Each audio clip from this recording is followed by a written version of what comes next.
Hi everyone, welcome back to Techie Dialogue. In today's video, I'll walk you through the step-by-step process of how to increase the font size in a PDF for printing. This method is super simple and effective if you need larger, more readable text for your prints. Before we get started, don't forget to subscribe to the channel for more helpful and easy-to-follow tutorials. Let's dive right in. Step 1. First, open your file manager and locate the PDF file you want to edit. Once you've found it, right-click on the file.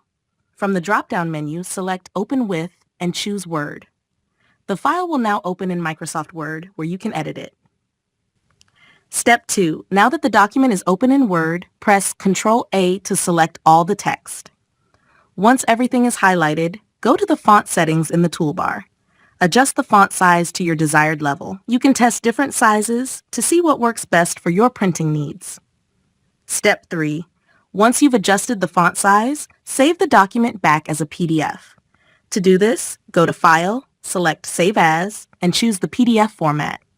Pick a location to save your updated file, and hit Save. And there you have it. Your PDF font size is now increased and ready for printing.